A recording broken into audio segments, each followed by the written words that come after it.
Hi guys, what's up? My name is Carmen, and that is my banana.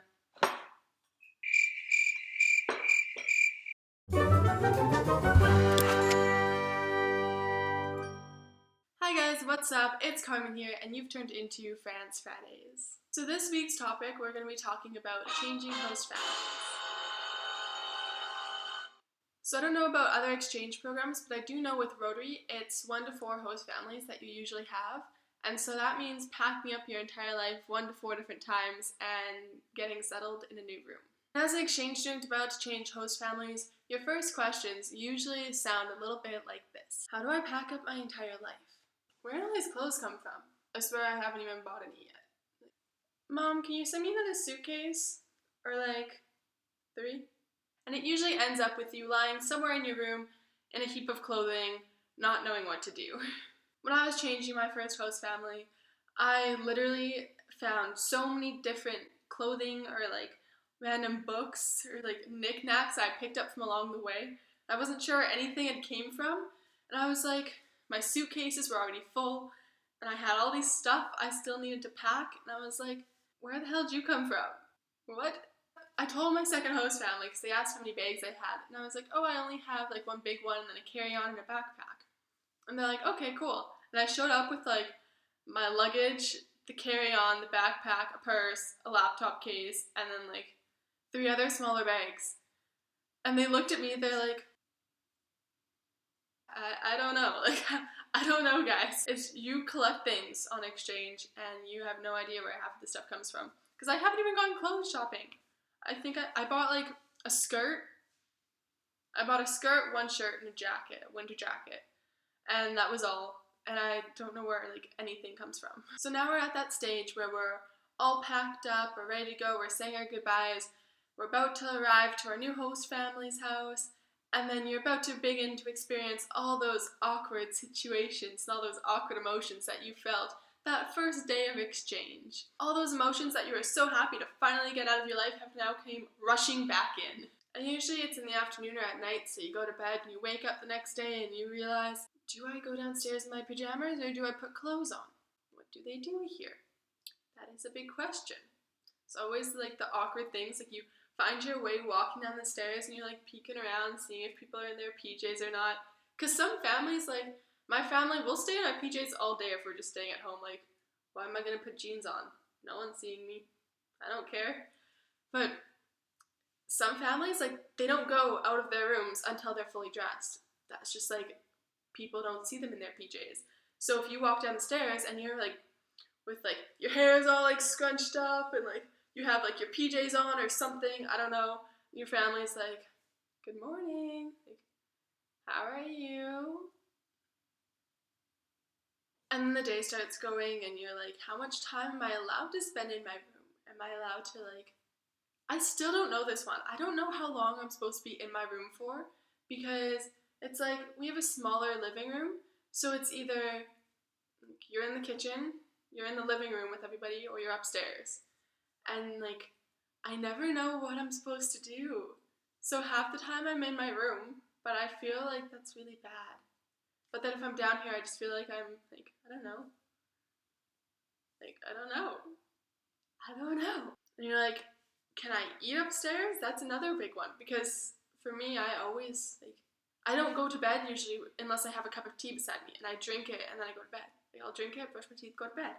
And so I always usually, I don't know, like I'll eat fruits in my room, like I'll have little things, like I'll be watching TV and have like a little bowl on my lap and like but I don't know, like some families don't allow food upstairs. So am I allowed food upstairs? Can I eat in the car? Can I eat in the living room? Like where am I allowed to stuff my face full of your food? Also, in Europe, I guess, France, Europe, I don't know, they eat a lot later than North America does. So we will have dinner in North America at like 5:30 if it's really early. Usually it's 6 or 6:30. But like you'll have a snack before too, a big snack. And then here it's like I find it weird if I eat dinner later or if I eat dinner earlier than like 7:15. I'm like, why are we eating? What's going on?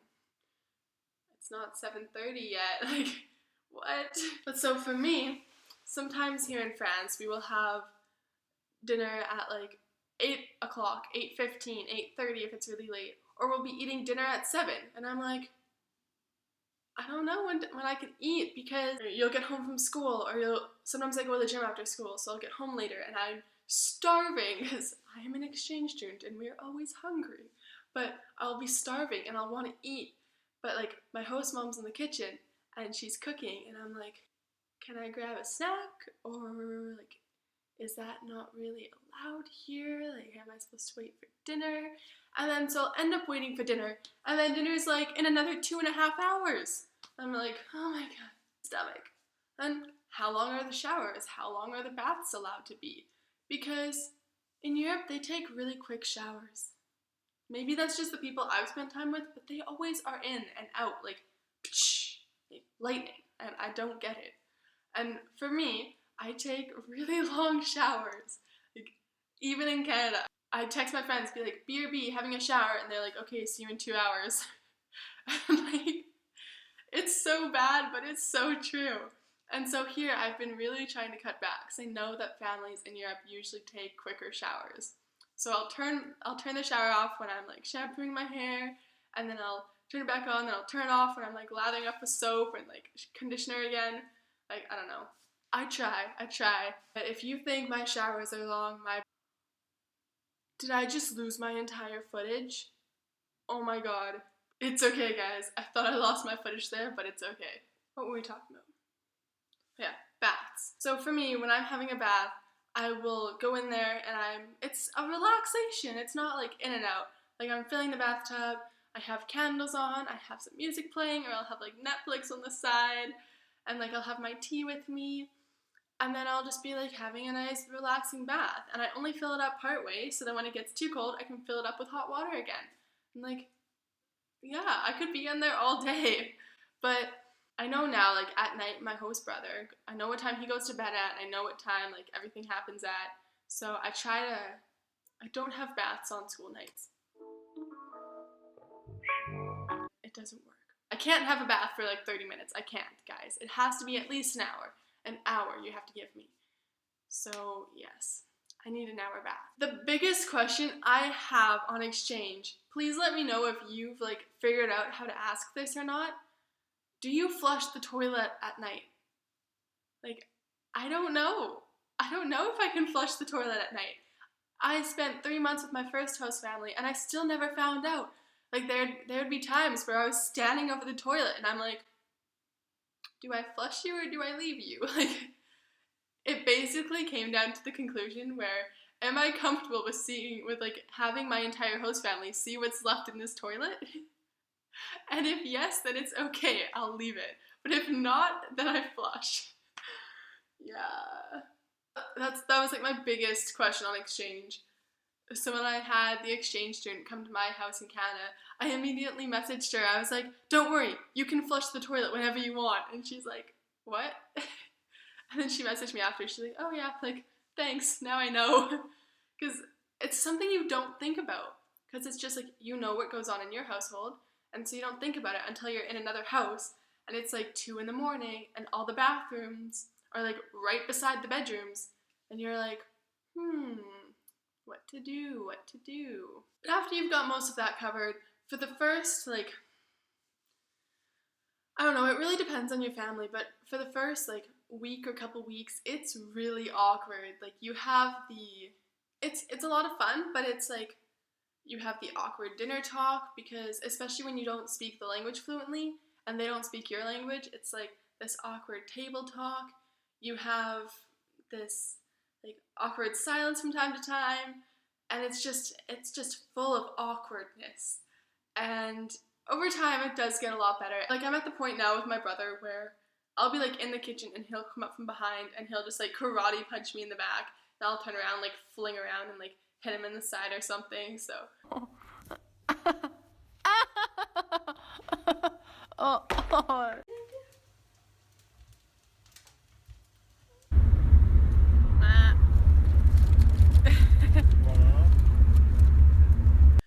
yeah, we get along now, if you consider that getting along.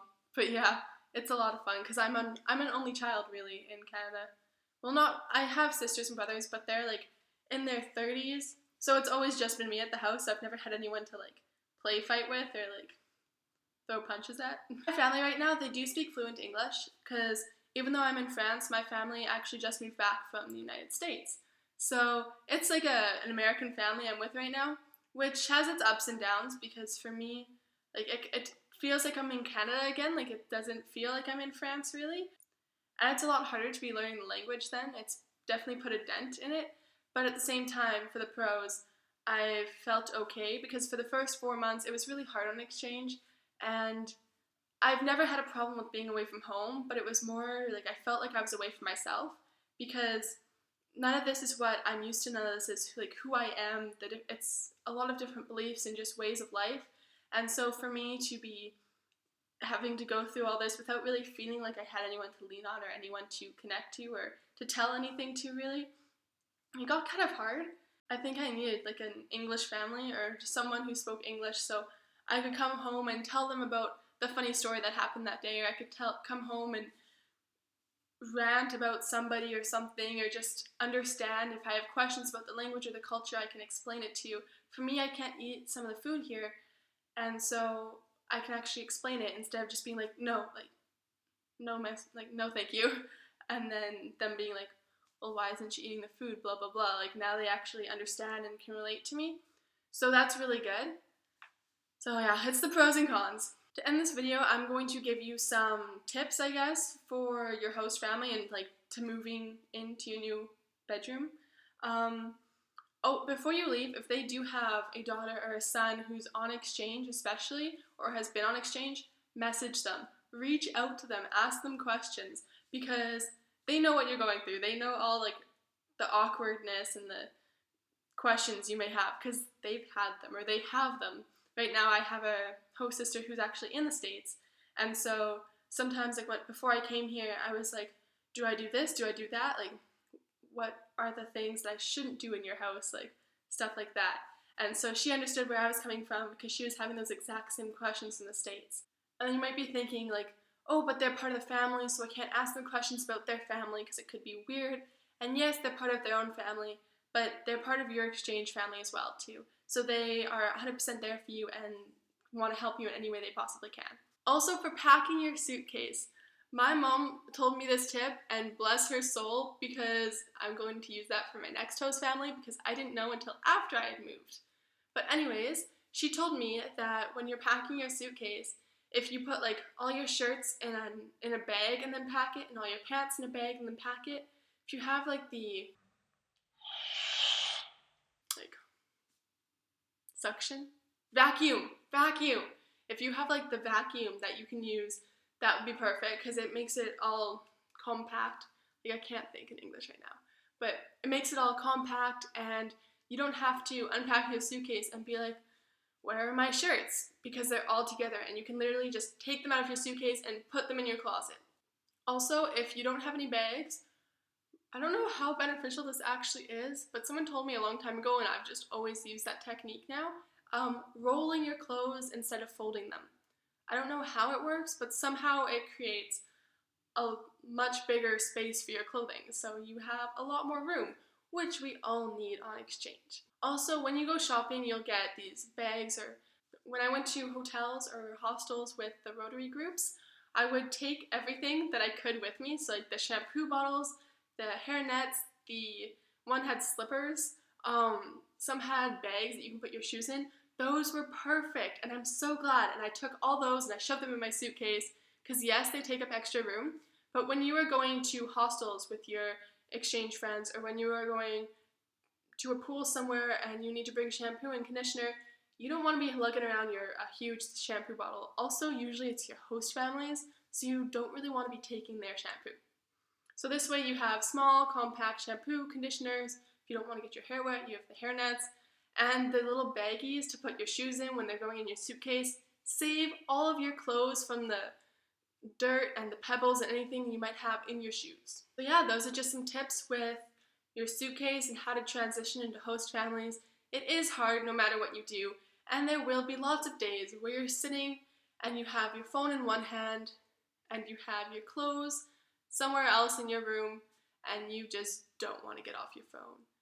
Tip, put the phone down. It's going to be there when you get back. Your clothes, yes, it sucks packing everything up, but you gotta do it one day or the other, and sooner is always better than later, because if you do it later, you're just gonna end up shoving everything in there, and then when you take it all out, you're gonna not know where anything is. Yeah, if you have any stories about transitioning, or if you have any questions, if you're an exchange student to be, about what you should do, any questions you may have, just leave them down below and I'll answer in the best way I can. Also, give this video a little thumbs up and a subscribe as well so I can see you next week. Bye! My banana's all melted now.